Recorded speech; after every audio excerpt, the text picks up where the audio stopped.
Welcome back to Pleasure Pulse.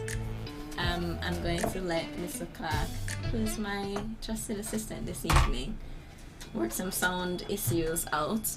But this evening, I'm very excited for this conversation. I think that as someone who was once a child and who maybe didn't get this conversation that I'm hoping that we can have this evening, that this will maybe heal my inner child, my younger child, and provide me with some tools for any children with whom I interact. I don't know if I'll have any of my own, but I have some little babies around me, and eventually the time will come when this conversation will have to happen. So I'm really happy to introduce my guests this evening, and of course they'll tell you who they are. One will be a familiar face.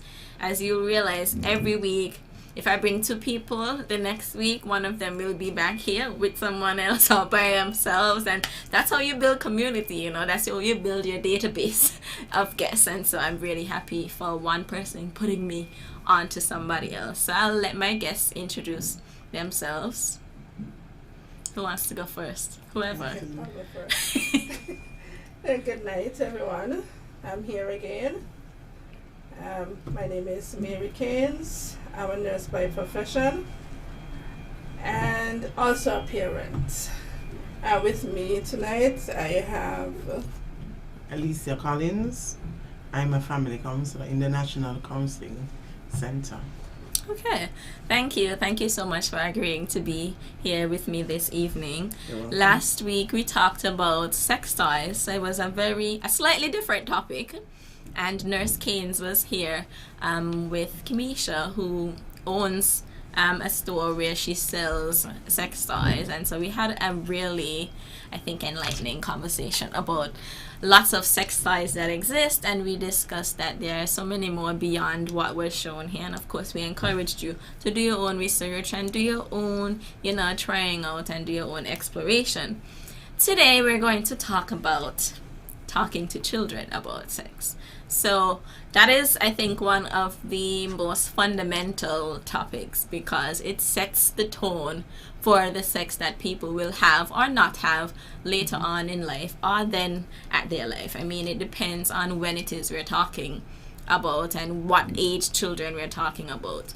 But it's very important for us to be open to thinking about, to talking about sex. And so I'm so happy that I have these two guests here who can give us some more insight about what it means to talk to young people, particularly children, about sex. So it's going to be an interesting conversation, because I'm gonna let my guests essentially lead it, and I'm just going to ask questions along the way.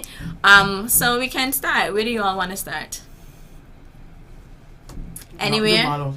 Anywhere, okay. Mm-hmm. So the ball and knock it out of the pan.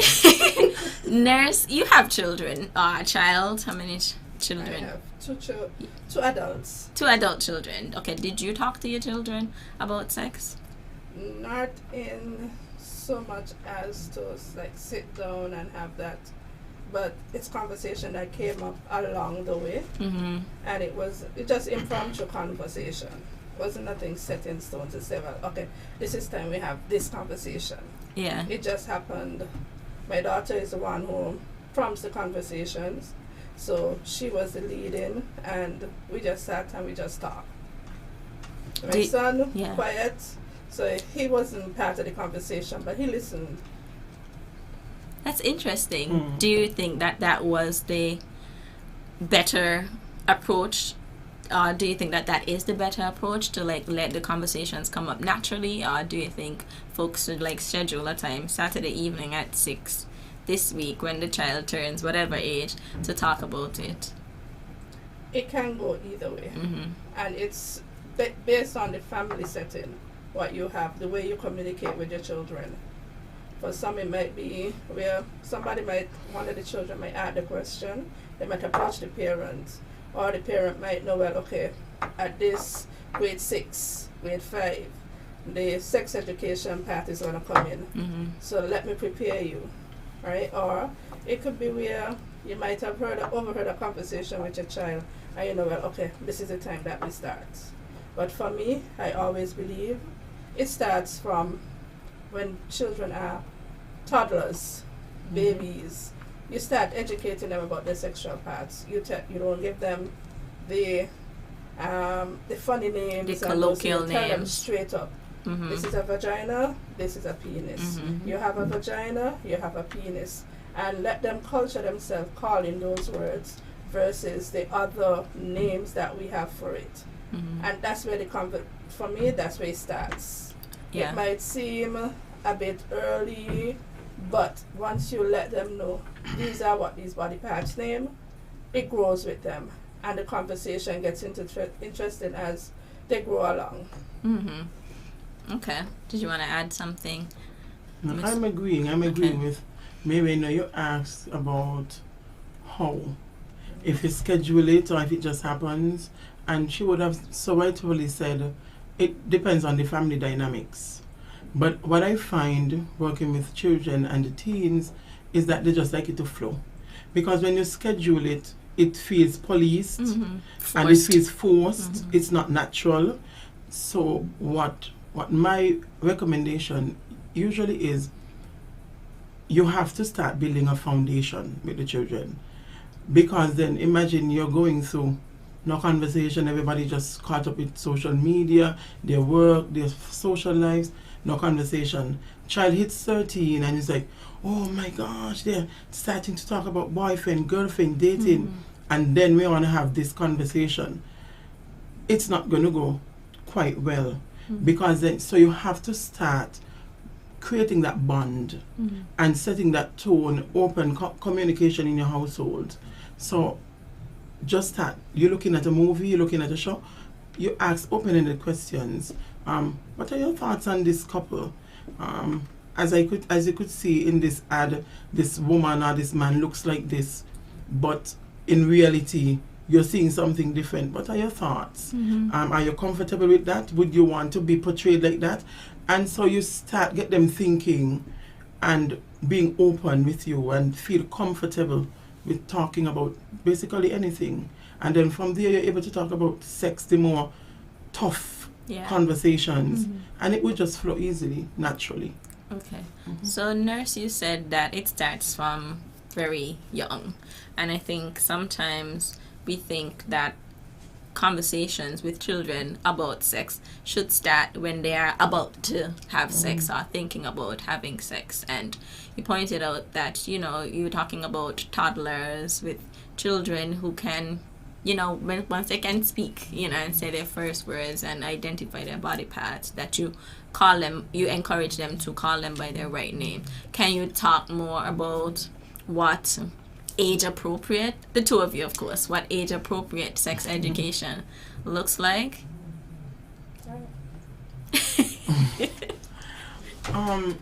Well, nurse, basically, Mary basically, she nailed it. There isn't a specific age. Mm-hmm. Once they can understand, you start talking about the body parts. Mm-hmm. Once they're able to they comprehend, they're able to say it, they're able to understand where these parts are, then we start having these conversations. Mm-hmm. What I find is oftentimes as parents, we allow the school to teach our children about sex. But it doesn't begin there. It begins in their social circles. And we are not certain what the other children are exposed to. Yeah. Once you have access to the World Wide Web, Mm-hmm. we know what pops up. Yeah. They don't even have to prompt it now. It just pops up.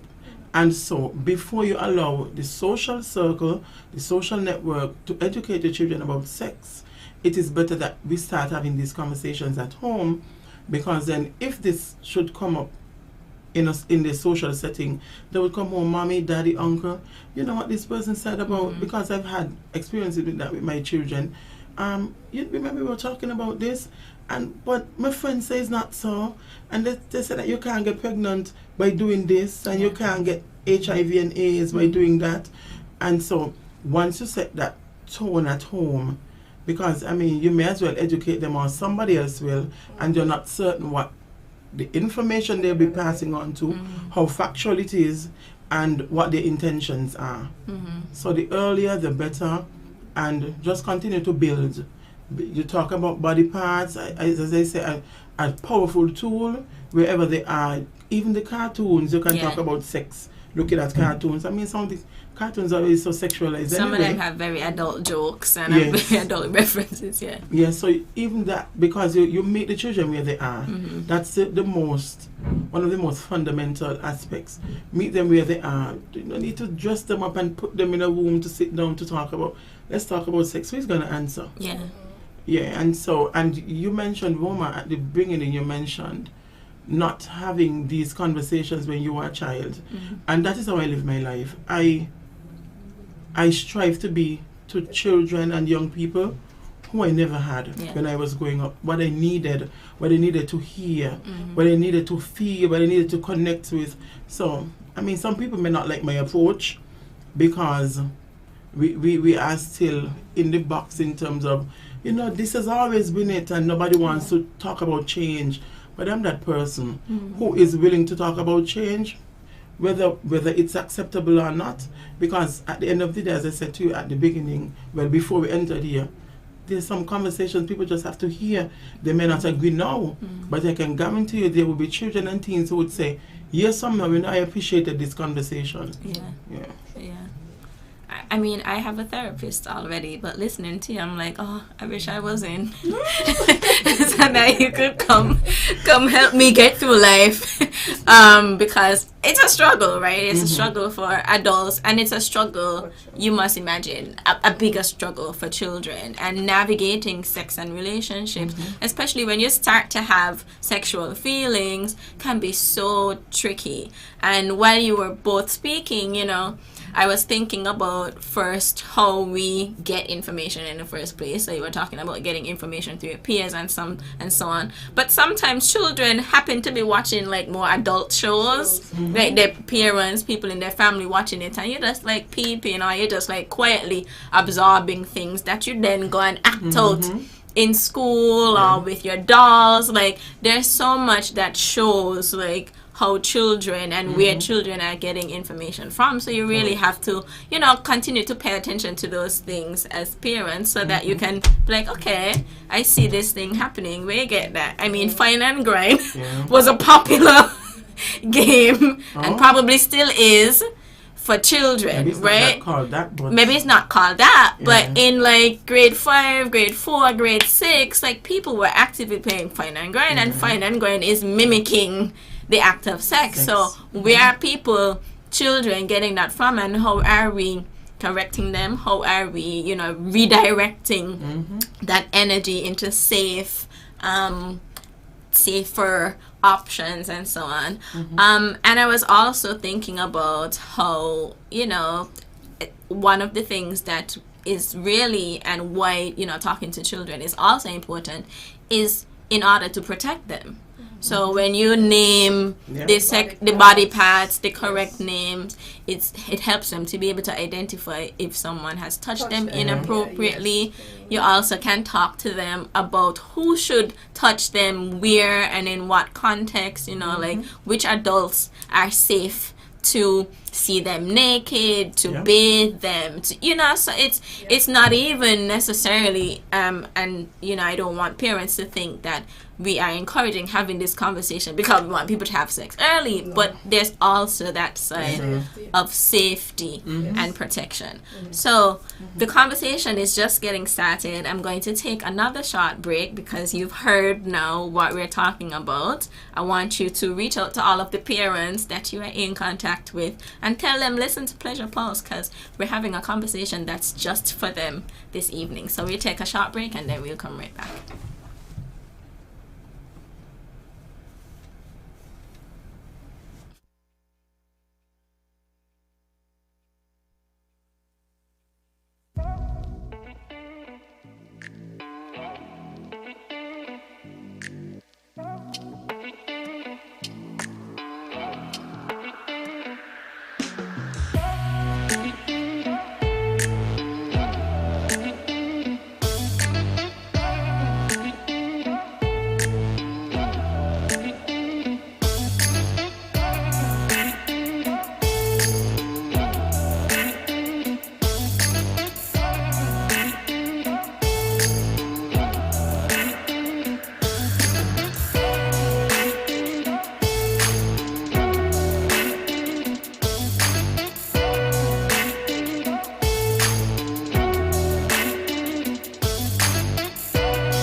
Pleasure Pulse. You're tuned into your host, Roma Richardson, and your guest, Counselor Collins, and Nurse Mary.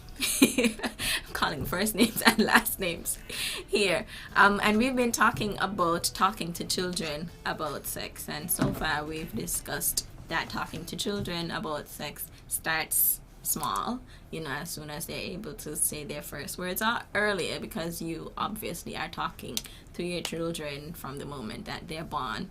We also discussed, how it is both of you kind of do your work and have had your experiences in terms of raising your own children, or how it is you work in your job with the clients that you have, and some of the realities of talking to children about sex. So now I want to ask you, so the idea of, or someone is hopeful about talking to their child or their children about sex, but what do you think might be some challenges that they might face when discussing sex with their children, and how can they actually address those challenges? Okay. I think it goes with their own personal experience when it comes to sex. In terms of, as you said when you started, there was no one for you to have that conversation with, because you didn't have that conversation. Passing it on to your children without this conversation, it puts a hindrance there. Yeah. So you allow the school. Some parents would just allow the school to do it because no one has had that conversation with them. Mm-hmm. They don't know how to approach it. Mm-hmm. Right? Some parents, it might be their religion. Religion and sex, we have them totally separated. And as Miss Lucine would say, sex was created by God for a purpose, right? And it should be something that is enjoyed. Yes, it's married couples, but it is still created by God in order for us to multiply, right? So we should not have it separated where sex is over here and religion is over here. We put sex in a box whenever it's convenient. We take it out and place it with religion. And many parents grow up in religious homes. Let me say religious homes. And the conversation was never had. The church shunned sex to a point where you should not have that conversation at all until you reach the married bed. Mm-hmm. Right? And some parents just don't know how to do that, to talk about it. That's my 2 cents so far. Yeah. Okay, so that's one of the challenges that they may encounter. Any other challenges? Maybe would have alluded to it about person's experiences, also based on your traumas. Because what I find, sometimes a parent, father, mother, maybe they were molested, and so it's traumatic to talk about sex with their child, because having that conversation, it rehashes so much. And so that is why we encourage persons to seek professional help, because it hampers our communication and our ability to connect with our children. Also, parenting happens on a continuum. Every aspect of our lives, we never stop parenting. Once you're a parent, whether it's foster, whether it's biological, whether it's community, once you start to have this connection with a young person, it forever happens. And what I find is that it's sometimes difficult for parents to unlearn behaviors. And parenting is that. It's learning, unlearning, relearning, learning something new. Roma, you would have mentioned about safe space. I think there is so much stigma when it comes to, there are persons, everybody look at a parent and you say, she's a bad mother, he's a bad father. But the reality is, persons are parenting the best that they know, and Mary said it. They are Parenting is hard, and I'm not even a parent. Just watching it. Yes, because you could bring all the manuals and you could say the Bible you could only read all the books, all. It's not a one size fits all. And this child is totally different from the other child. And so sometimes we have to extend more time. We have to extend grace to parents and create these safe spaces where we can connect and share our experiences, support groups. Those are things that our department, we started these conversations because we recognize it's needed. There are some parents, there's so much stigma attached to them. Oh, that person child don't come out so bad, and he child don't come out so bad, and so these parents, they're not even encouraged to seek assistance. So they don't know. They recognize their children. They're talking about dating, or they see certain changes, and who do I ask for help? Nobody, because you already know if you ask Roma for help, they're gonna say, oh, she shouldn't have a bad mother, she shouldn't don't spoil. And then we don't allow the children the opportunity to make mistakes. That's We true. are adults and we make mistakes all the time. We can't get punished for it. Well, in most times we don't, but other times we do. But we expect these little beings coming Just up come. to just be And spotless. they just come, you know? They just come. And we can't even navigate our own lives and the daily happenings, but we expect our children to be perfect. And that is how children shut down. Like before, when I was preparing for to come here, I asked one of my teens, I said, how do I talk about sex with you? How would you prefer it for me? She said, just how you do it. And then I asked some others, just how you do it. Because they need these raw, down-to-earth conversations. And so the challenges, they will always be there, but how do we mitigate and how do we provide support? Parents need support. They need support. Okay. So Helping parents address maybe, let's say, their gaps, let's just call them gaps in parenting, means providing support to those parents, not abandoning them and saying figure it out. Of course, in some cases, tools can be shared and provided and so on, but oftentimes it's providing support. Yeah, because the internet is there, and sometimes you just point people to the internet. Go on the internet. No. Yeah, because the internet has somebody to hear about and hear what challenges and so they have and how they can actually work around those to make things better for them and their children. Yeah, true. You said that children need it like upfront, and I wanted to ask you while you were speaking if you think it's helpful for parents while talking to their children about sex and probably other topics to share their trauma and their experiences, because sometimes parents talking to you and they're just telling you, oh, don't do this, don't do that, but they're not telling you don't do this or don't do that because I did it and this was the outcome. So do you think that's actually helpful for them to be that open? Seems like you're looking at my mental notes. because yes, and it is true. Human beings, we connect with realness, we connect with stories.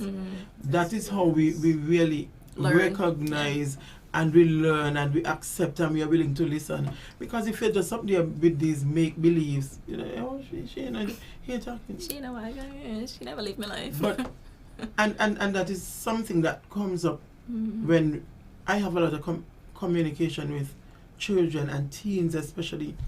They say, Miss Collins, but I want to think my parents are robots. Like they never made a mistake. Like they never had a challenge. If we're able to say, this is my experience, this was my experience, I've been here, and don't just stop at I've been there, so don't do it. What did you do to overcome? Because when we are doing this, we are teaching our children to be resilient. And resilience is key. So we are teaching them to be resilient. We are teaching them to problem solve. Okay, I went through this. Can you see yourself going through this? How do you think you would have gone through that? What do you think you would have done? In my time, we didn't have this support. What support do you have? Because in doing this now, we are recognizing our children are identifying out their safe circle. So I can talk to a guidance counselor. And then we can look for resources. Okay, I know you have guidance counselor, but these are additional resources. And it's a learning process for all of us. So being able to share our experience, it is key. Because our children don't want to be raised by Johnny the Robot and Annie the Robot. They want to be raised by a real Roma, a real Mary, a real Alicia, they want a real John, Yeah. They want to feel us. They want to understand that we are applying empathy. Because sometimes we are so hard. But think about our 16 year old self and we say, oh, when I was 16, I wasn't doing that. Is that true? When we were 16, we didn't have a lot of cameras. So nobody was capturing It it. wasn't recorded. But we were doing it. Yes. We were doing Just some to version add. of it. Yeah. Just to add, I remember I had a conversation with my daughter and she was like, Mommy, I don't know what you went through as a child. I don't know, as an adult, I've never seen a lot of things that, in terms of relationship-wise and stuff. And I'm like, what do you mean? Yeah, I know my father, I know I've seen things, but you never show me that side of where you either hurt or anything like that. Yeah. You're always this strong person. And I'm like, but why do you need to see that? She said, well, because when I start a relationship, I need to know how. And I was like, wow. Yeah. Because it really shows, if you don't show them, they don't see you go through the ups and downs in life. Yeah. And they understand it. When their turn comes, They won't know. don't know how to mitigate what they have to deal with in life. They'll just go according to maybe the TV, how the TV showing it also. Yeah, and just to add something to what Mary said, a key component of our family counseling program, we allow families to share their stories. And we don't understand how much is being shared as you recollect what your family has gone through. And you're basically showing your family culture, your culture of healing, of support, of resilience, the ability to bounce back, how many times your family fell flat and you just help each other up. And if we start connecting on these stories, we recognize we have more in common than we even think. And these stories help to bridge the gap that exists between generations. Because, but Mama, you went through that in 1959? As you said, it may be a different version, but it's similar. Yeah, nothing is really new under the sun. And I think that's also just so helpful, I think, more than the positive things, because positive things are not all usually difficult to navigate unless you have some real trauma, issue with celebrating and so on. But the hard things like heartbreak and breakups and so should you because I remember one time I went through a breakup and I was just walking on the bypass just bawling. And now I look back on that and I'm like, I wish I did not do that. I wish I did not do certain other things that sure, they reveal vulnerability and so on, but it's things that there were better ways to cope, better ways to deal with certain things. And so I think that's a very important point. You're smiling at me. No, we have all had those moments. Yeah. You were on the bypass one, maybe I was on the bed. Yeah, something. And the thing too is that even, with your best efforts and the conversations and, sharing vulnerably with your children, sometimes they will still do the same things that you tell them about. What do parents do, or what should parents do in moments like that where you told me to open up, I opened up, I told her about my trauma and so on, or him, and they still went to do the things. What is a good response to their child? A good response is extending grace. Okay. How many times as adults we were told not to do something but we do it? Yes, it is true. Especially if it's a Taurus. Don't let the boy touch you because you're gonna get pregnant. It is true that we must set precedents. We must allow our children to understand in our households, for every action there's a reaction. There are consequences. Yeah. So I am not here saying so nobody went away with my name and say Miss Collins said the children are wild and whatever. Yeah. But there are ways in which we can deal with things. And oftentimes I think, sometimes parents think the best way is to shame our children on social media, and we set them up for bullying, we set them up for all this long-term, lifetime trauma just by doing that. And then we look back and we're like, and they say, oh, my mother used to bang me up bad.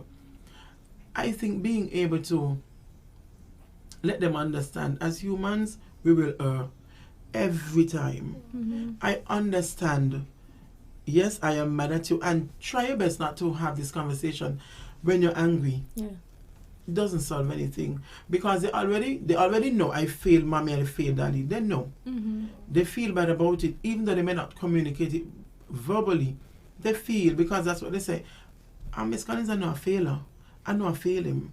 Mm-hmm. But then we don't want to keep our children in that mindset of failure, because in doing so, it's like, how do they recover from this? Yeah. I'm a failure to my parent. How can Roma convince this child that he or she is not a failure? Yeah. You understand? So being able to talk it out, allow them to talk about what they did, how they would do it differently the next time around.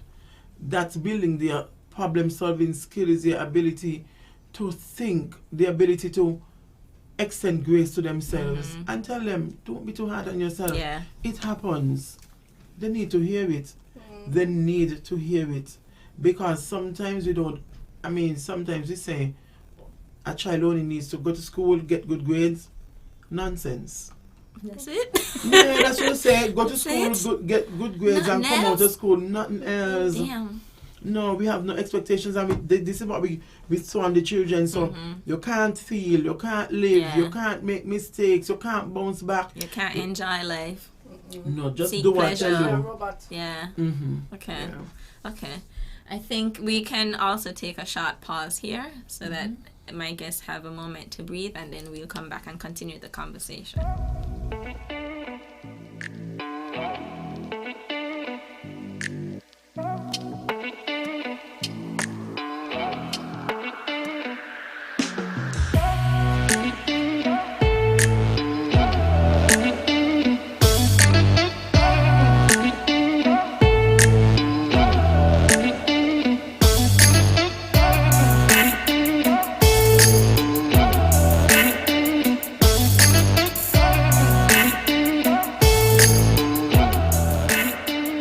Welcome back to Pleasure Pulse. You're joining us talking about, or you're rejoining us talking about talking to children about sex, and we have discussed a lot of things so far, and I want to take the conversation into a specific direction, because I think when it comes to, first of all, just generally talking about this topic, if you want to call it a topic, can be very tense, very problematic, very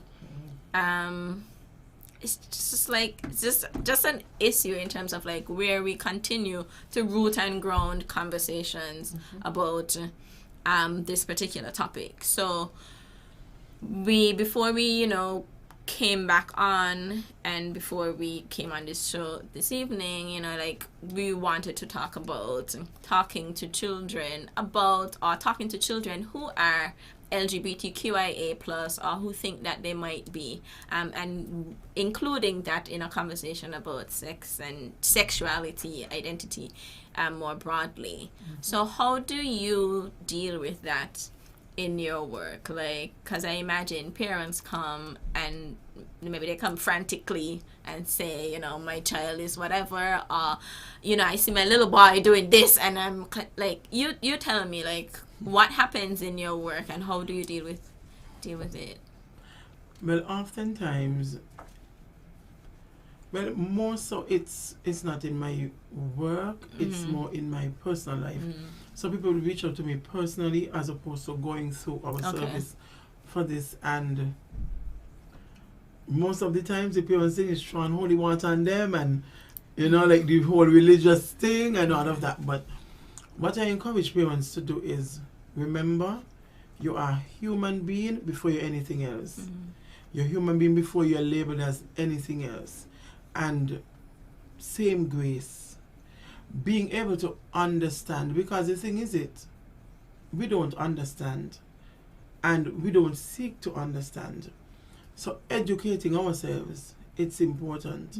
And there are many safety groups that are right here on the island that have material that can educate us on some of these challenges that we are facing.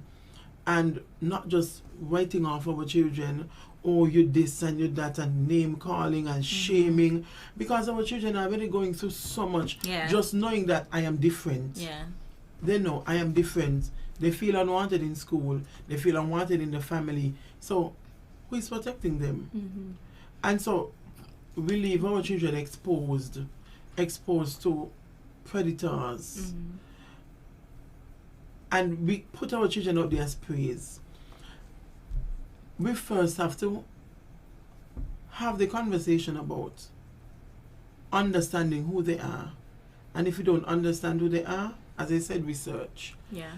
Mary can give some additional information in terms of resources that are available, I think. Yes. Okay. And we talk about love, we talk about acceptance, we talk about tolerance. And for the religious people, don't come for me, please. Please. Because the foundation that we talk about, love, sometimes I wonder if we remember that is written from beginning to end in the word that we read. Not with the kind of hatred that we extend to people. They're already going through a tough time. And so being able to understand, and if you don't understand it, as I say, we do research. And we have this real conversation with what is it you're feeling? What is happening? Do you feel safe in these spaces? What are the things people say to you? How do you view yourself? You know, because what I find is parents who reach out to me about some of these challenges, the children already have low self-esteem because they feel indifferent. So being able to start that foundation of building up their self-esteem, showing them that mommy is here, daddy is here, I love you. We'll get through whatever it is together.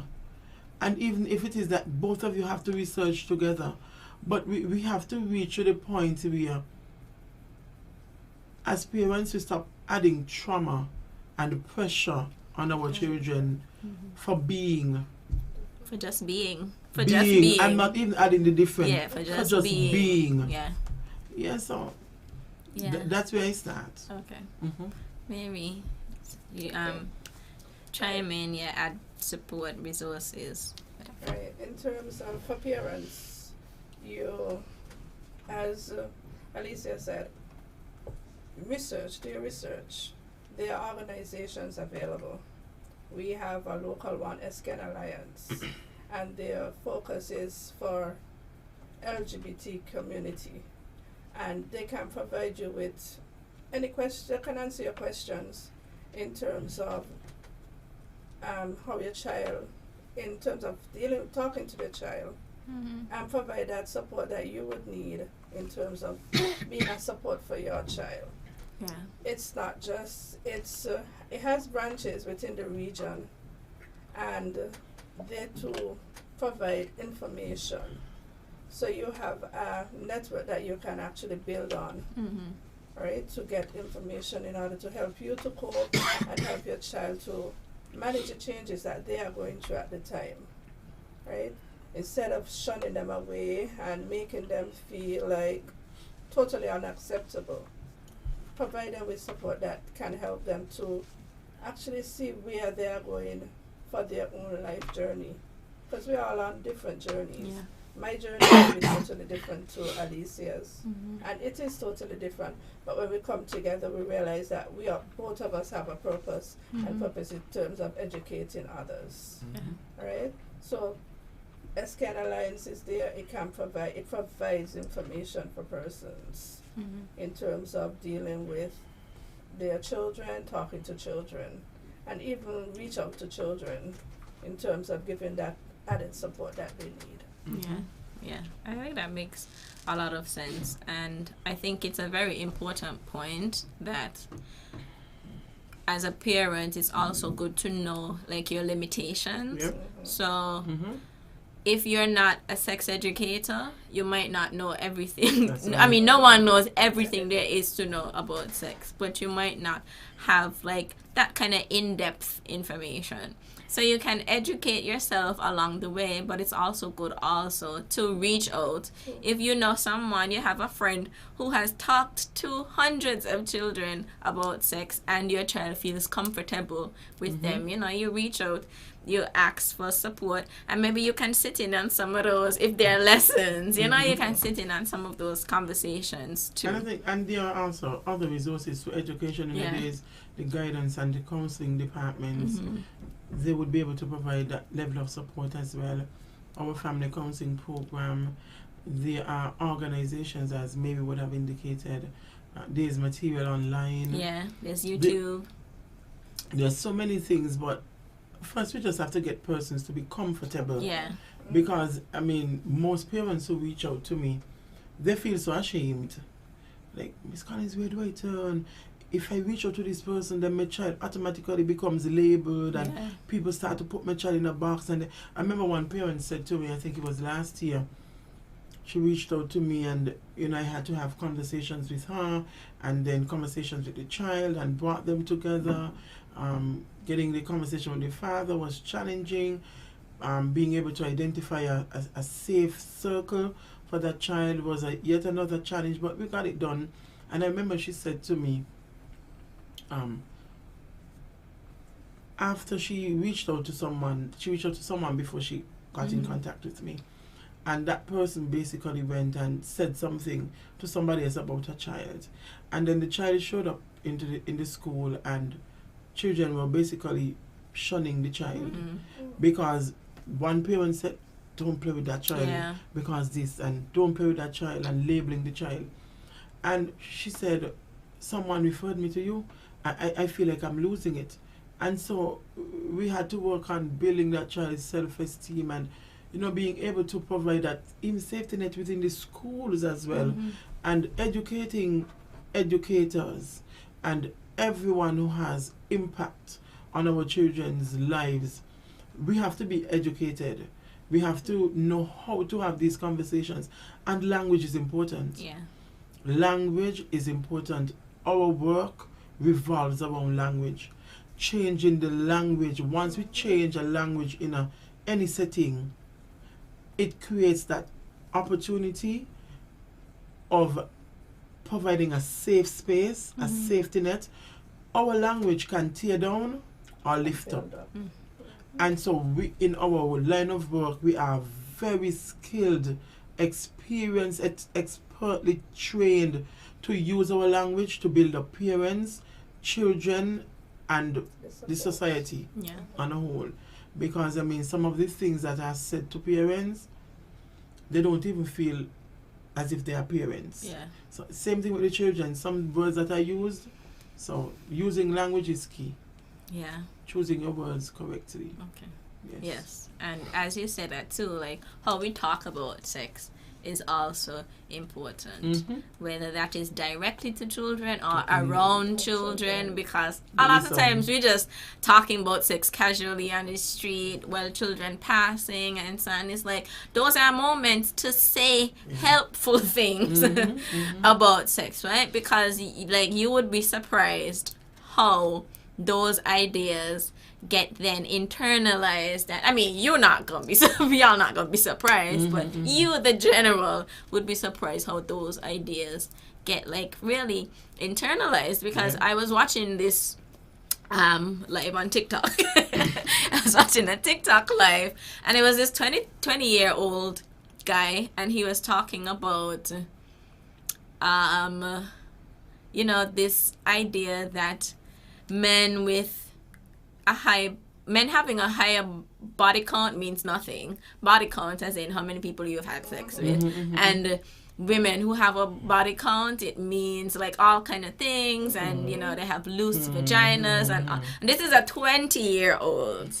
And my reaction listening to him was, I thought that idea, those ideas died out like No. 10 years ago, but they're still very present, right? And it comes back to what you said about language, because language is a reflection of your beliefs Yes. and your values and all of that. So I think like it's really very important to be careful about how we talk about sex, Yes. how we talk about sexuality, how we talk about identity. You talk about LGBTQIA plus communities, how we break down or build up people who identify as LGBTQIA plus in front of our children who might not have communicated yet to Exactly. us that they're LGBTQIA, right? So it's like, after you done said that, and do I I'm come? thinking, how do I come to you about that, right? Yeah. So there's a lot of unlearning that we all as a society have to do, Yeah. but parents, especially as people responsible for raising future generations, also have to like really be mindful of that. So we are winding down. I'm so happy that we had this conversation. We have 9 minutes left, so it's still quite a bit of time. But my final question, I think, is, because I started the show saying that I didn't really get to have these conversations with, you know, my own parents, but in my adulthood, we are able to talk about these things. So it didn't happen then, and that's not like encouragement that save it for when they're 32. That's not what I'm telling parents, but I'm saying that, you know, even something that's that bad, it ain't had to end bad. So my question is, how can parents continue to support and nurture an ongoing conversation about sex with their children as they grow older? Well, for me, it's never too late. Yeah. It's never too late to begin. If you haven't started, now is the No, it's time the to time. start. No time like the present. Exactly. And how do they continue? Looking for teachable moments. Parenting is intentional. A lot of times you have to be intentional. We have to be strategic. And being able to utilize every avenue, every opportunity that arises to teach our children meaningful things, to have these meaningful conversations that we may not be able to sit down and talk about. Also being able to encourage peer learning. With my children, their friends are my children as well. And so we have these conversations, because if my children, if they're in a circle, these are the people who will be pouring and feeding into them. Yeah. And so I have to make sure that the information that I know, they get it as well. So that would be their conversation. And if anything arises, they would call me and they would send me a message. I remember we were talking about this. So how would you deal with that? Yeah. Back in the days, my mother used to say, "Me want nobody by me place." Sometimes I still have that moment, because I need my self-care time and my alone time, and have my boundaries. But I just said, let them come. Yeah. Let them come, and whatever is happening, sometimes it's something as easy as a TikTok video, as I say. Yeah. I say, so what are your thoughts about this? Like, tell me, what is exciting about that? If you look at that, can you see any negative message being portrayed? Yeah. So how would you deal with that? If you were in that situation, would you put something like that up there? Using the platforms that interest them, that have their interest and have them glued, and use those as moments to teach. Okay. So Teachable that, moments. Yeah, teachable moments, that's key. What would you say, Mary? So the same as Alicia, use every moment that every opportunity that you have, and use what they are accustomed to. Because the social media, use that opportunity and you talk to them, educate them, as she said, ask them about their own feelings or opinions about whatever it is being displayed. And those kinds of conversations can continue. Can throughout. continue through life. Yeah, like for example, I remember there was a conversation one of my children and we had, and the conversation came up in her social circle, and she was saying, "Mom, you know what happened?" And she started to tell me, and I was telling them, "No, that is not true," and whatever. And then she said, "Okay." And I went online and I said, "Go online, look for some information." I look, because I like to Google, but I make sure I tell them everything on Google is not factual. Right. Yes. It's people's opinions being placed up there. So we still have to make sure that we're able to validate this information. Yeah. And we looked at it and said, okay, so you can go back and share that. And it was like a whole discussion, talking about, and it was something about sexuality and perception and, you know, woman's perception and things of that sort. So there are many opportunities that we have. Yeah. We miss them. Yes. We miss them because we are there being unable to be adaptable, flexible, and seeing opportunities instead of just seeing all these challenges. Like, oh, them young people, they're just this and they're just that. What about we meet them where they are and we see how best we can use what they know, what they have, and pour in what we know and what we have to meet them. Yeah. Right. Yeah. Instead of also just shutting them down, because if your daughter had come to you with that and you were like, "Me ain't got no time for that.